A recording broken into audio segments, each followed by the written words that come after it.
Assalamualaikum warahmatullahi wabarakatuh. Bismillahirrahmanirrahim. Alhamdulillahirabbil alamin. Wabihi nasta'in ala umurid dunya waddin. Wassalatu wassalamu ala asyrafil anbiya'i wal mursalin Sayyidina Muhammadin wa ala alihi wa sahbihi ajma'in. Amma ba'du. Pertama, marilah kita panjatkan puji syukur alhamdulillah atas rahmat Allah, karena pada hari ini kita masih diberi kesempatan untuk kembali berjumpa dalam keadaan sehat walafiat. Shalawat dan salam tetap tercurahkan keharibaan Nabi kita baginda Muhammad sallallahu alaihi wasallam. Anak-anakku, siswa-siswi SMK Wahid Hasyim, berjumpa lagi dengan Bu Mila, guru BP kalian. Bagaimana kabar kalian hari ini? Semoga kalian dalam keadaan sehat, tetap semangat untuk mengikuti pembelajaran daring ini sampai tuntas.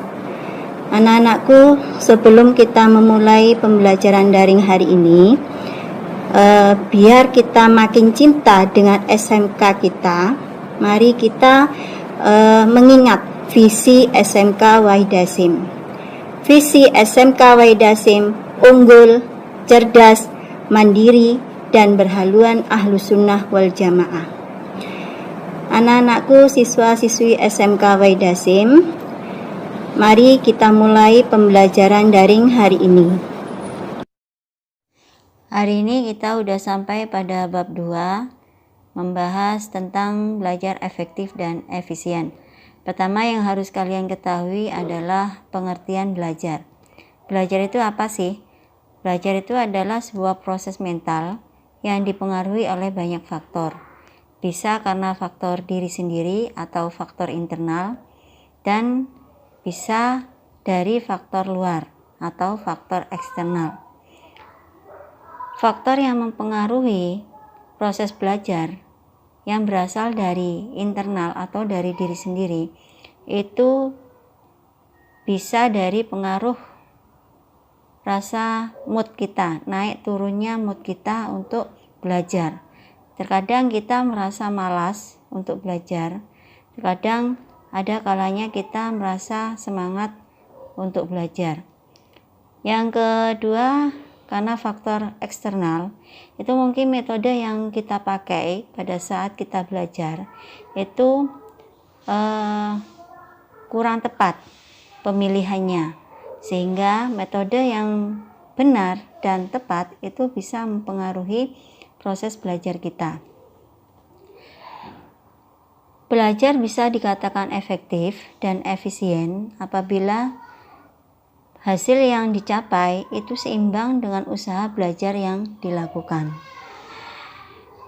Dan pemilihan untuk metode yang digunakan itu sangat mempengaruhi terhadap kualitas belajar kita, apakah efektif ataupun efisien. Menurut pendapat Bobby DePorter, seorang tokoh pendiri gaya belajar, mengatakan bahwa pemilihan yang tepat penggunaan metode gaya belajar itu akan memberikan hasil yang maksimal pada saat proses belajar dan menjadikan belajar itu menjadi efektif dan efisien. Bobby DePorter membagi gaya belajar menjadi 3 bagian. Yang pertama, gaya belajar visual.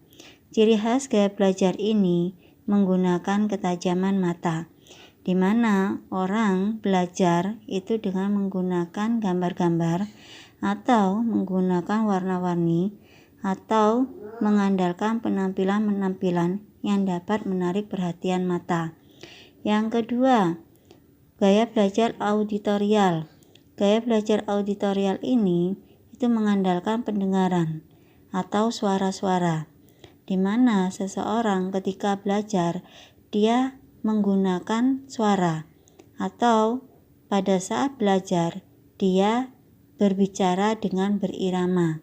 Misalkan contoh, pada saat belajar orang tersebut membaca dengan bersuara. Yang ketiga, gaya belajar kinestetik. Gaya belajar ini menggunakan gerakan dan perasaan.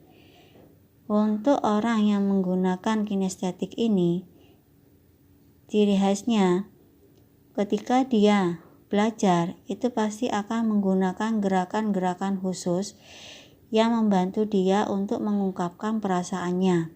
Contohnya mungkin pada saat berbicara, sesekali ada orang yang mengangkat tangan atau menggerak-gerakkan tangan untuk melancarkan dia pada saat berbicara. Kita lanjut ke bab 3, membahas tentang kerjasama. Sebagaimana kita ketahui, manusia adalah makhluk sosial. Manusia tidak bisa hidup sendiri.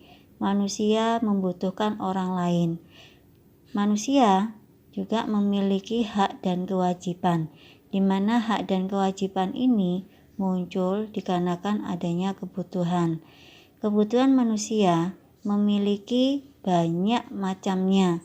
Ada kebutuhan pangan, kaitannya dengan hal-hal yang dimakan sehari-hari. Ada juga kebutuhan papan, artinya manusia membutuhkan tempat untuk berteduh, harus memiliki rumah. Dan kebutuhan sandang, untuk kesehariannya manusia butuh seperti pakaian, hal-hal yang dipakai setiap harinya. Untuk kebutuhan-kebutuhan ini, mereka membutuhkan orang lain untuk bisa memenuhinya. Nah, hal ini perlu adanya kerjasama antara satu dengan yang lainnya agar bisa saling melengkapi kebutuhan dan agar bisa saling memenuhi hak dan kewajibannya. Oke, anak-anakku, bagaimana setelah penjelasan yang Bu Mila sampaikan tadi? Apa ada kesulitan? Kira-kira apa yang kalian tanyakan? Mungkin kalian ada pertanyaan atau ada beberapa yang kurang kalian pahami, bisa kalian sampaikan ke Bu Mila, bisa melalui chat pribadi lewat WA, agar kalian tidak ada kendala selama pembelajaran daring ini. Bu Mila sampaikan terima kasih. Dan saya akhiri pembelajaran hari ini. Wabillahi taufik wal hidayah, waridha wal inayah. Assalamualaikum warahmatullahi wabarakatuh.